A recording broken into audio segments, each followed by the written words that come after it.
Je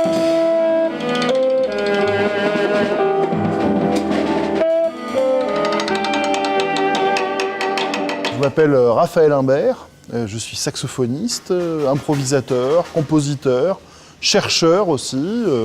Voilà, et ça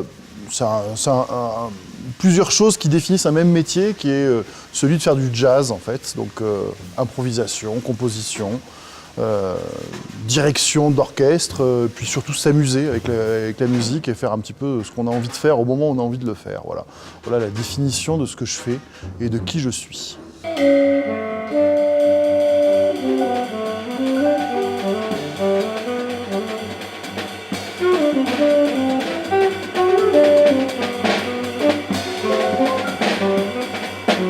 Alors qu'est-ce que je fais à Briançon aujourd'hui? Et pour ceux qui se posent la question pour aujourd'hui, je suis au regret de vous dire que ce sera pour un certain temps, puisque je vais être là au moins 2 ans, puisque j'ai été, avec Franck-Éric Retière, le directeur du Théâtre du Briançonnais, avec le soutien de l'Altitude Jazz Festival, on a remporté un dispositif qui est assez intéressant, qui s'appelle compositeur associé. Donc je suis compositeur associé au Théâtre du Briançonnais. Ça consiste en fait à travailler sur mon répertoire, à avoir une expertise sur différents projets et à proposer des créations tout au long des 2 prochaines saisons, enfin celles qui viennent commencer. On a ouvert le bal, si j'ose dire, avec un bal justement, c'était en novembre dernier, c'était dans cette salle même, c'était assez magnifique, et différents projets de création, de répertoire, de rencontres aussi, de masterclass, ce genre de choses durant 2 ans. Donc voilà, donc je suis heureux de vous dire que je suis compositeur associé au Théâtre du Briançonnais, c'est quand même quelque chose, et on fait donc là une résidence avec mes musiciens, Mourad Benamou, Vincent Lafont, Pierre Finichel, en quartet, sur la prochaine création qui va ouvrir le festival Altitude Jazz Festival, qui aura lieu donc le 19 janvier.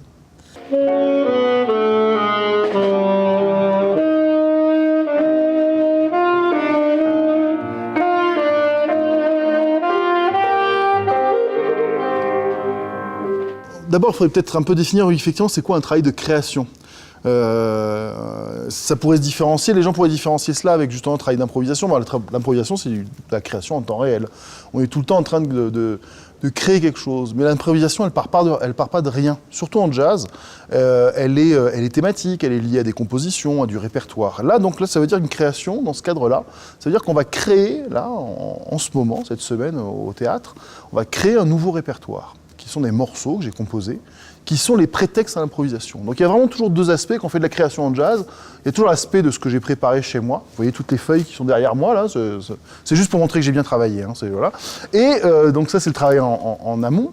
Et ensuite, c'est toujours donner du grain à moudre aux musiciens avec qui je suis, aux artistes avec qui je suis, pour eux qui créent leur propre univers, qui s'identifient aux compositions. Donc c'est pas exactement de la création comme on l'entend dans le théâtre ou dans la composition de musique contemporaine, par exemple, où le compositeur prévoit à peu près tout de A à Z. C'est donner un contexte, une inspiration, qui va permettre aux musiciens de constituer un son de groupe. Et ça, c'est très important. Et alors, ce quartet, il est particulier parce qu'on a déjà constitué notre son de quartet en travaillant sur Coltrane. On a fait cet été des concerts sur L'Œuvre suprême, qui est la suite la plus importante de John Coltrane. Donc, John Coltrane, c'est un peu notre... Quand vous parlez de John Coltrane en jazz, c'est notre Stradivarius, notre Paganini et notre Jean-Sébastien Bach en même temps. Plus grand virtuose de l'histoire du saxophone, un immense compositeur.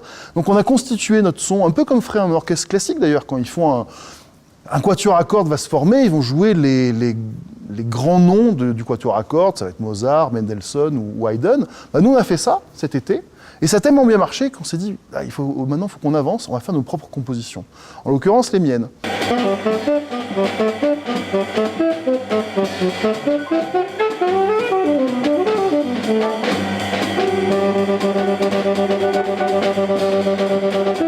Et là, c'est un sujet qui est un peu particulier, c'est la première création que je propose dans ce dispositif. Aussi, quand on vous dit que tu es compositeur associé pendant 2 ans, tu réfléchis à tout ce que tu as rêvé de faire, que tu n'as jamais réussi à faire pour des raisons financières, de temps. Et là, tu dis, là, je vais avoir le temps de le faire, je vais pouvoir proposer quelque chose. Et alors là je parle à ICTV, donc il y a la télé des Alpes du Sud, donc je suis très heureux de parler de cette création, parce que c'est une création sur oraison. Oraison au sens... Alors, étymologiquement, au sens premier, c'est-à-dire la prière, hein, l'oraison, on parle d'oraison funèbre parfois, mais aussi oraison, la ville des Alpes de Haute-Provence, dans laquelle j'ai vécu pendant plus de 4 ans. Au début, c'était il y a une dizaine d'années. Et en fait, quand j'ai déménagé à Oraison, j'ai déménagé impasse Damien Comte. dis, je ne connais pas du tout.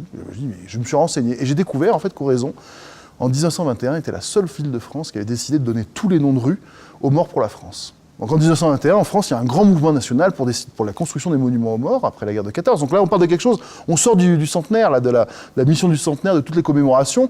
Et en fait, je trouve ça assez intéressant de parler de l'après, de la mémoire en fait. Et c'est d'autant plus intéressant à Oraison, donc c'est la seule ville de France où on vit dans un monument aux morts.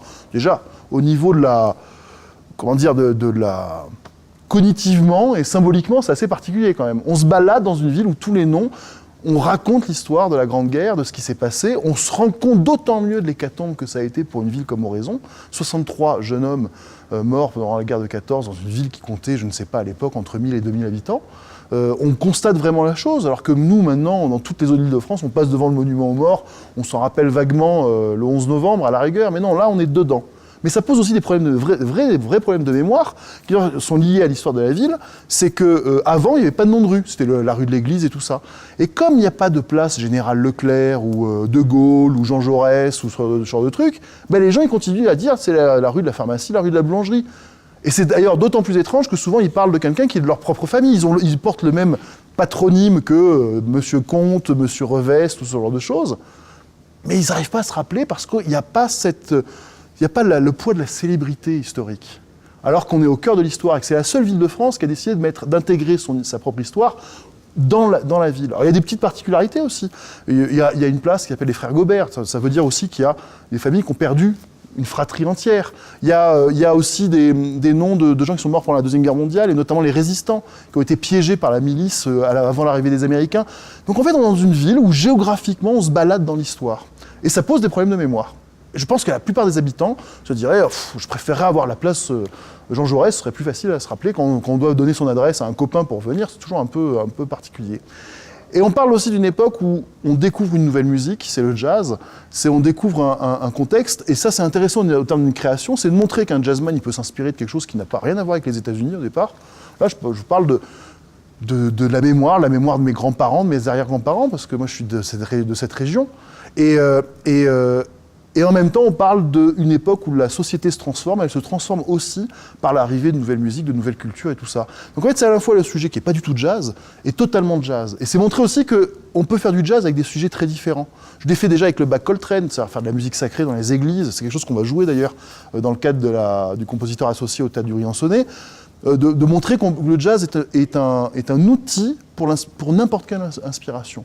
Et on parle de quelque chose de local, on parle sur la mémoire aussi, comment que la musique peut servir à la mémoire, ce genre de choses, et on le fait d'autant plus facilement qu'en fait on est suite au centenaire de la Grande Guerre, on va parler des suites de la mémoire et des problèmes que ça pose. Mais quand je dis en parler, ça va être seulement de la musique.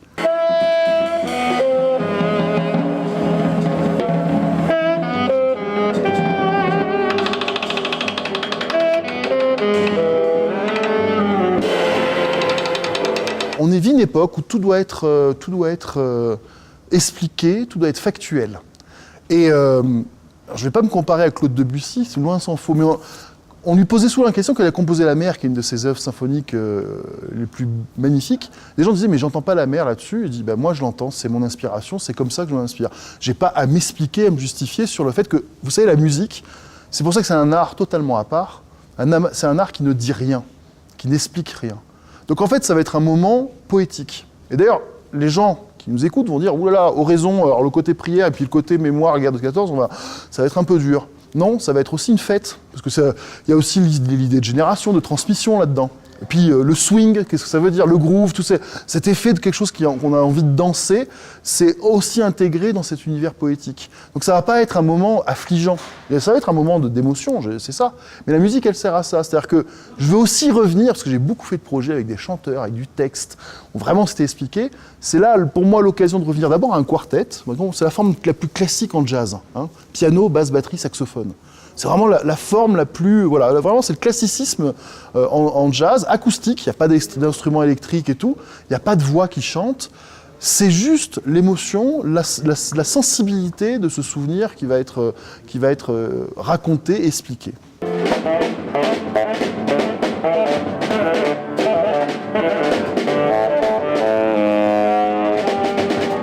D'autant plus heureux de faire ça pour l'ouverture de l'AJF, donc l'Attitude Jazz Festival, Moi, je dois dire que c'est un festival qui me tient particulièrement à cœur.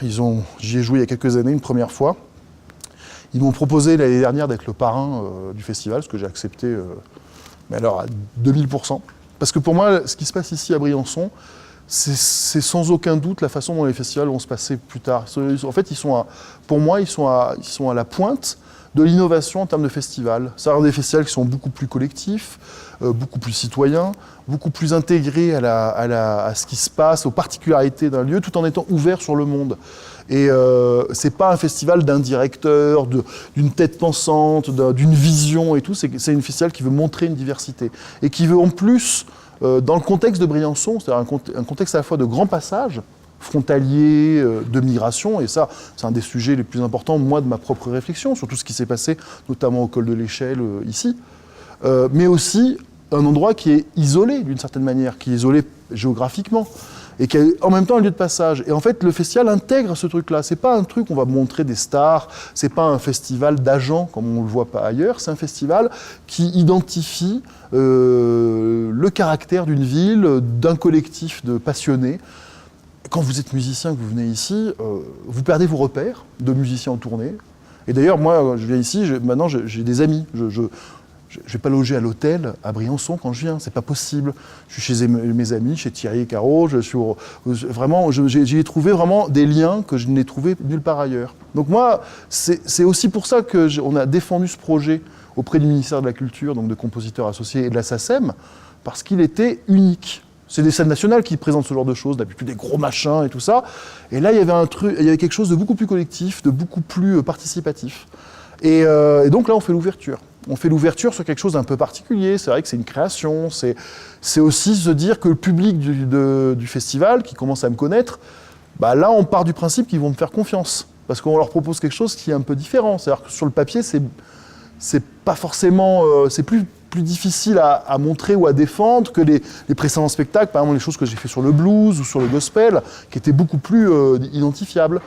Et ben si ça marche, c'est aussi avancer dans ce dialogue avec un public qui est extraordinaire, qui est vraiment très participatif. Et là, moi j'ai vu le public du bal en novembre ici. J'avais ici, dans cette salle qui est historiquement une salle de bal. Hein. Je crois que dès les années 30, c'était une vraie salle de bal ici, dans le foyer du théâtre. Il y avait 400 personnes qui dansaient tout le temps sur du Delpech, sur de Ornette Coleman, sur du free jazz, de la musette et tout ça.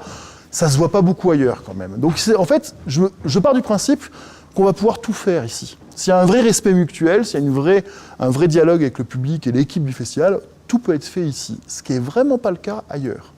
Le nombre de fois où je dois me justifier, et c'est aussi pour ça, alors je reviens à la question de tout à l'heure, c'est que j'ai pas à me justifier sur le fait que je vais faire que de la musique et que ça va quand même raconter quelque chose sur notre mémoire, ce genre de choses. J'ai envie de revenir à ça. Bah, c'est ici que je vais pouvoir le faire. Okay. Pareil.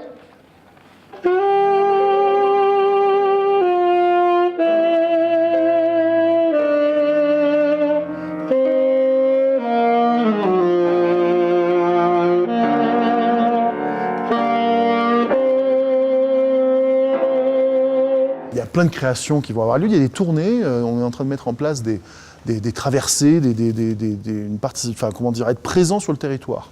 Une première tournée d'ailleurs qui va avoir lieu en octobre sur le Bach Coltrane. C'est ce projet que j'avais fait il y a une dizaine d'années où je faisais rencontrer la musique de Jean-Sébastien Bach avec celle de John Coltrane, avec un organiste qui vient du monde de la musique classique liturgique, un percussionniste qui est un percussionniste de musique du monde et de jazz. Et c'est un projet qui au départ, typiquement genre de projet où là les gens se posaient plein de questions mais ça va jamais mal. En fait c'est notre plus gros succès de vente de disques et on tourne ça depuis plus de 10 ans et ça continue à tourner. On a fait la cathédrale de Coutances cette année, on a fait la cathédrale de Nancy. D'ailleurs nous on est assez effarés et tellement heureux de voir un projet. Quand vous êtes musicien à l'heure actuelle, on vous demande tous les 6 mois d'avoir un truc nouveau. Quand vous avez un projet qui marche sur plus de 10 ans et qui continue à marcher, c'est génial. C'est un peu notre ligne conductrice. Ça on va faire une série de concerts dans le territoire, notamment à Boscodon, je réalise beaucoup de rêves, moi, en faisant ce dispositif de compositeur associé, notamment de jouer à l'abbaye de Boscodon, qui est un des lieux que je préfère au monde, quoi, vraiment. Donc, voilà, il y a des choses qui sont assez fortes. Il y aura d'autres, il y a une participation assez particulière, parce que on va jouer avec 1300 enfants des écoles du Briançonnais le 21 juin pour Si on chantait, qui est un événement qui existe depuis longtemps ici, qui montre aussi qu'ici, il se fait des choses uniques. Moi, je connais nulle part ailleurs des endroits où on fait chanter 1300 gamins ensemble. Quand on m'a dit ça, je dis, bon, bah ouais, là, il faut y aller, là. Donc on va aussi changer un peu le répertoire, montrer aussi, faire mélanger entre ce qu'ils avaient l'habitude de chanter. Puis un truc d'ailleurs assez étonnant, on a la chance ici à Briançon, je pense à Irmine, je sais qu'il y a une classe de chœur des Alpes, mais il y a aussi, c'est un des rares endroits dans le sud de la France où la musique locale, les traditions locales, avec un fil conducteur pour moi qui est très important, c'est le Bacubert. Quand j'ai découvert qu'on avait ici, à Pont-de-Servière, c'est à Pont-de-Servière, Florence me regarde, il ne faut pas le dire, hein, mais elle me surveille parce qu'une fois, je n'ai pas dit comment il fallait, et qui a une danse extraordinaire, symbolique, mystérieuse, ésotérique, qui est faite en août, seulement en août, pendant une fête très particulière, le 16 août et tout ça, et que c'est classé au patrimoine immatériel de l'UNESCO. Personne n'est au courant de ça, en dehors de beaucoup de spécialistes, certes, mais c'est important de le montrer. Et puis en plus, c'est vraiment un événement particulier. Donc c'est compter là-dessus. Et comme on travaille dans ce cadre de ce dispositif, avec l'idée que le jazz, c'est une musique de la créolisation, du métissage, bah, le métissage, c'est pas seulement aller chercher un truc très loin avec un autre truc très loin et de faire quelque chose avec. C'est faire les choses avec ici, qui en fait est le grand oublié. Je parle d'une période où, vous avez, je ne sais pas si vous avez remarqué, il y a pas mal de tensions en ce moment. Sur les ronds-points, ce genre de choses. Je pense que c'est quand même très lié aussi à une perte d'identification culturelle. C'est-à-dire que finalement, on est là, on vous explique à longueur de journée que c'est très bien ailleurs et on ne sait même pas ce qui se passe ici. D'ailleurs, j'ai découvert, il y avait beaucoup de gens d'ici, c'est comme les Parisiens avec la Tour Eiffel qui ne sont jamais allés. J'ai découvert, il y avait beaucoup de Briançonnais qui n'étaient jamais allés voir le Bacubert. J'ai dit, mais c'est quand même un peu dommage. Vous avez quelque chose, moi qui suis aussi un peu ethnomusicologue, j'ai dit, vous savez, des chants sans parole, dans le monde entier, dans l'histoire de la musique, depuis qu'on la connaît jusqu'à maintenant, et dans le monde entier, il y a très peu d'exemples comme le Bacubert. Les seuls auxquels je pense naturellement, c'est par exemple les Pygmées en Centrafrique et au Congo. Il faut quand même aller chercher loin. C'est-à-dire de gens qui chantent quelque chose qui ne veut rien dire. En fait, si vous regardez bien, il y a très peu d'exemples similaires. Ben là, vous l'avez. Et quand moi j'ai assisté la première fois l'année dernière au Bacubert, j'avais vraiment l'impression, j'étais même plus en terrain, j'allais dire, d'altérité, de différence, que quand j'étais dans le sud des États-Unis en train d'écouter du blues au fin fond de l'Alabama, qui est une musique que je connais bien. Là, à Pont-de-Servière, je découvre quelque chose que je ne connaissais pas et qui est peu commun avec la plupart des musiques qui se font dans le monde entier. Imaginez, réfléchissez 2 secondes, vos téléspectateurs, il n'y a pas beaucoup de musique sans paroles, où les paroles, où ça ne veut rien dire, où la voix ne veut rien dire. Bah, l'autre exemple, c'est le scat. C'est l'invention du jazz où les chanteurs peuvent improviser comme un saxophoniste ou un trompettiste en faisant ils font ça. C'est Louis Armstrong qui a inventé ça. Donc peut-être qu'il y a un lien entre Louis Armstrong et le Bacubert à Pont-de-Servière, je ne sais pas. Donc c'est ça qui m'intéresse. Et c'est ça qu'on va défendre avec donc ces tournées, ceci enchanté, puis une dernière création qu'on fera l'année prochaine, aussi pendant la période du festival. Alors c'est un truc totalement délirant, j'hésite toujours à en parler, mais c'est aussi un autre rêve que je réalise. C'est un truc sur Kenneth Arnold, qui est le premier témoin d'OVNI. Et là aussi, puisqu'on parle, on est toujours là dans le métissage, la création, la différence, le regard de l'autre, de l'étranger et tout, ben là je suis allé chercher très loin en disant, il y a vraiment des gens.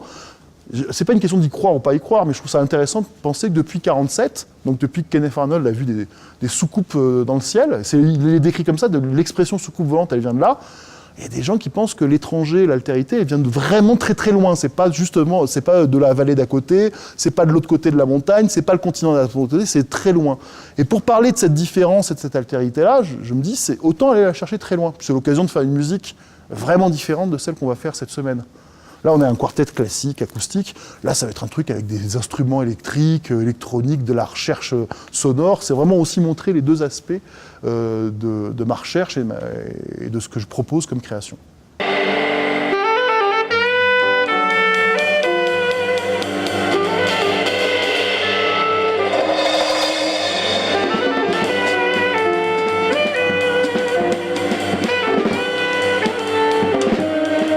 Réponse à une question que vous n'avez pas posée. C'est une très très bonne question. Je ne dirais pas que c'est la meilleure, hein, mais c'est une très bonne question. Et donc il faut trouver une très bonne réponse. Donc vous ne m'aurez pas comme ça, vous ne me piégerez pas comme ça.